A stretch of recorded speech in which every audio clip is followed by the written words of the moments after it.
So I'm Dr. David Iser. I'm a gastroenterologist and hepatologist here in Melbourne. I work at 2 or 3 public hospitals in Melbourne, and I also visit a couple of country areas, mainly Bairnsdale now, but I did used to go to Swan Hill.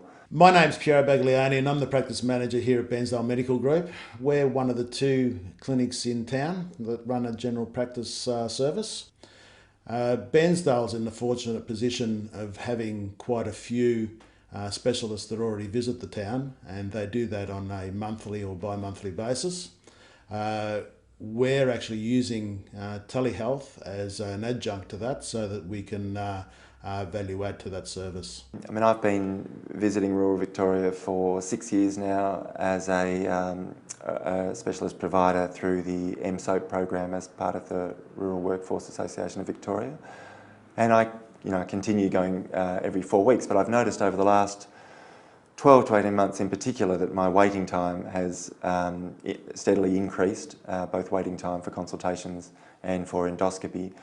So I see telehealth as potentially providing a way of reducing my waiting time for consultation. So the type of patient consultations that I found this particularly useful for are follow-up consultations.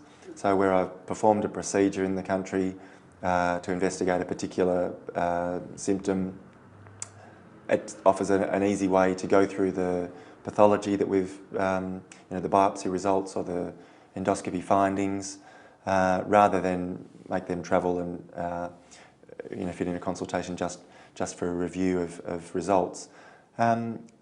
Patients with chronic illnesses, so where I'm seeing them every 3 months or 6 months, or in the case of the treatment of viral hepatitis every month, then often a telehealth consultation works very well. But I have used it for new consultations in previously unmet patients, and it seems to work fine. The specialist would send us a list of patients that he's willing to see as a telehealth consultation. We would ring the patient, and we usually have our reception staff do that. We would find out which doctor referred them to that specialist, and we would group the patients in 2 or 3 GP blocks. I mean, often the GP is interested in staying with the consultation, particularly if it's about a condition that they're not particularly familiar with. So in my instance, it's often viral hepatitis. Sometimes the GP is busy and just sort of pops in and says, "Hi, do you need me?" And if I don't, we say no, and they go back and do other things. So that works well for them. So the length of the telehealth consultation is basically taken by asking the specialist how long he would like to have for each consultation. If he says 10 minutes, we organise it for 10 minutes. If he says 15, we organise it for 15. Having said that, the vagaries of general practice and specialist practice are that things will never run on time, and we do run late on occasion. And that presents some problems. So if a patient's running late or a GP's running late, then it will make me run a little bit late, or similarly, if I'm running late for one particular clinic, then I might throw their timing out a little bit. But it seems to work reasonably well, and interspersing it with face-to-face consultations so far has been quite good. From a billing point of view, we bill the patient as they come out of the consultation room for the general practitioner. The specialist usually sends a number of bulk billing forms to the practice, and we have the patient sign them, and then we send them back off to the specialist. But there are other ways around the billing, such as email, just emailing an email from the clinic either with a scanned signed form from the patient or just with an agreement from the patient that they're happy to be billed for telehealth through Medicare. So there are some fairly simple ways around that. In terms of the technology that we've used, I've only used 2 different video conferencing technologies. I've used Skype and another one called GoToMeeting. The options that we had a look at were more secure than Skype, but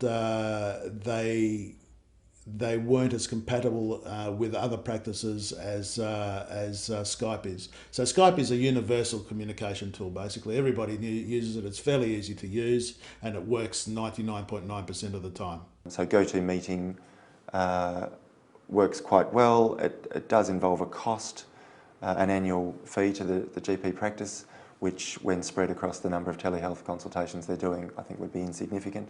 But perhaps to a specialist who's maybe not doing quite as many, it might be significant. Sometimes there have been a few problems with sound quality or video quality, but when that happens, we usually make a new connection and it works fine.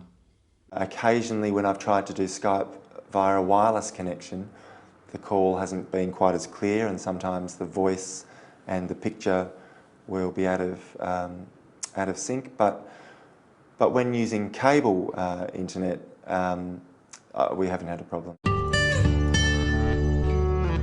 So in terms of getting started with telehealth, I suppose you just need to establish that you can do Skype from a computer somewhere in the practice, whether that's a laptop, a tablet device, or a desktop computer.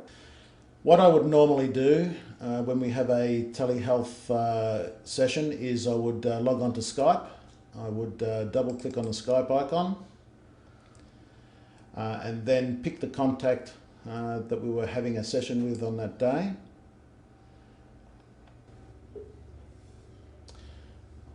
And a session is then established. Hello. I'm well, thank you. Skype's easy to download. I'm sure there'd be someone in the practice who could download Skype onto one of those devices and establish that a Skype call can be made. And the next point would be finding a GP or a specialist with whom you could do your first telehealth consultation.